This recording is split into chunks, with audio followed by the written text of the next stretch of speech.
राजधानी देहरादून स्थित अपने प्रदेश कार्यालय में आज उत्तराखंड क्रांति दल ने एक प्रेस वार्ता का आयोजन किया, जिसमें उत्तराखंड क्रांति दल ने अब तक जांच की प्रक्रिया से बाहर प्रवक्ताओं की भर्तियों की भी मुख्यमंत्री से SIT जांच कराने की मांग की है। यूकेडी के केंद्रीय मीडिया प्रभारी शिव प्रसाद सेमवाल ने कहा कि UKPSC द्वारा अब तक कराई गई 4 भर्तियों में से 3 भर्तियों में SIT ने मुकदमे दर्ज कर दिए हैं, जबकि प्रवक्ताओं की भर्तियों में पेपर बेचे जाने की पुष्टि के बावजूद अभी तक मुकदमा दर्ज नहीं किया गया है। गौरतलब है कि UKPSC के अनुभाग अधिकारी संजीव चतुर्वेदी पहले ही यह स्वीकार कर चुके हैं कि प्रवक्ताओं की भर्तियों का पेपर 30 से 35 लाख रुपए तक में बेचा गया था, लेकिन अभी तक इस दिशा में कोई कार्यवाही न होना हैरान करने वाला है। इसके साथ ही सहकारिता भर्ती घोटाले की जाँच रिपोर्ट के आधार पर लंबित कार्यवाही में भी तेजी लाने की मांग की गयी। आप ये बताइए कि अभी तक जबकि संजीव चतुर्वेदी ये साफ कह चुका है कि प्रवक्ता की भर्तियों में 30 से 35 लाख रुपए लिए हैं, लेकिन अभी तक भी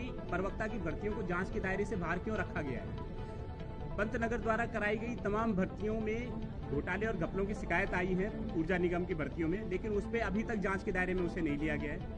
UKSSC ने खुद कई मामलों में मुकदमा दर्ज करा रखा है, लेकिन अभी तक भी उन मुकदमों में 4 से 5 साल बाद गुजरने के बाद भी जो है अभी तक उन FIR पे कोई कार्रवाई आगे नहीं बढ़ी है। इसलिए हमारा साफ साफ मानना है कि सरकार इन चंद भर्तियों पे कार्रवाई करके केवल आईवास कर रही है और इसे बहुत सस्ते में छोड़ रही है, क्योंकि हातम सिंह से लेकर के खटीमा के जितने साहनी से लेकर के और जितना अभी ये संजीव धारीवाल पकड़े गए हैं, ये सारे के सारे लोग भाजपा के छुटभैया नेता हैं। कोई जिला पंचायत सदस्य स्तर का नेता है तो कोई मंडल अध्यक्ष है, लेकिन भाजपा के जो बड़े नेता हैं उनकी सीधी सीधी मिलीभगत है। उससे पुलिस जांच भी कर चुकी है। जैसे हरिद्वार की महिला नेत्री हो या जो कैबिनेट मिनिस्टर रैंक के ऑफिसर्स हैं, जो मिनिस्टर्स हैं, उनसे भी बातचीत कर चुकी है, लेकिन अभी तक उनको कहीं भी जांच के दायरे में नहीं लिया गया, उनके कहीं भी बयान नहीं लिए गए।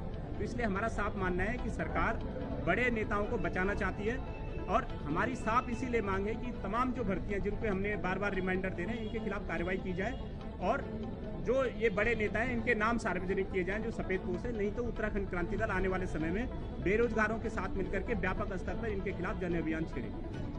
वहीं यूकेडी के केंद्रीय प्रवक्ता अनुपम खत्री ने कहा कि अधीनस्थ सेवा चयन आयोग से लेकर UKPSC की परीक्षाओं में उत्तरकाशी के हाकम सिंह, खटीमा के साहनी और हरिद्वार के संजय धारीवाल आदि भाजपा के छोटे नेताओं पर ही कार्रवाई हुई है। उन्होंने बड़े सफेद पोशों के नाम भी सार्वजनिक करने की मांग की है। बिल्कुल चलिए, तो बिल्कुल खुलासा सभी जनता के सामने आ गया है। खुद आरोपी बयान दे चुके हैं, लगातार घोटाले आ रहे हैं। ऐसा कोई भी विभाग नहीं है, ऐसी कोई परीक्षा नहीं है जिसमें घोटाले नहीं। लेकिन जो सबसे बड़ी ताज्जुब की बात है, जितने भी वर्तमान ये बातें सामने आ रही हैं, सरकार उस पर लगातार हीरा हेराई कर रही है। जांच के नाम पे या तो मामले को उलझा रही है या फिर वो जांचों को ला ही नहीं रही है। जैसे हमारे आदरणीय शिव प्रसाद सेमवाल जी ने आपको बताया है, इसमें हम लोग 1 हफ्ते का और अल्टीमेटम सरकार को कह रहे हैं, एक रिमाइंडर लास्ट हम और दे रहे हैं। अगर ये रिमाइंडर पे सरकार नहीं चेतती है तो जितना भी जन आंदोलन होगा उसकी जिम्मेदार सरकार खुद होगी। वहीं यूकेडी की केंद्रीय महिला प्रकोष्ठ की अध्यक्ष सुलोचना इस्टवाल और उपाध्यक्ष उत्तरापंत भगुणा ने कहा है कि PCS की परीक्षाओं में 15% महिला आरक्षण का कोटा सुनिश्चित करके ही PCS की परीक्षाएं करवाई जाएं, अन्यथा उत्तराखंड की महिलाएं अपने हक से वंचित रह जाएंगी। साथ ही यूकेडी महामंत्री रमा चौहान ने मुख्यमंत्री को पत्र लिखकर प्रवक्ता भर्तियों की जाँच की मांग की है। यूकेडी ने पंतनगर विश्वविद्यालय द्वारा कराई गई भर्तियों की भी जाँच कराए जाने की मांग की है। Bureau report, news India update.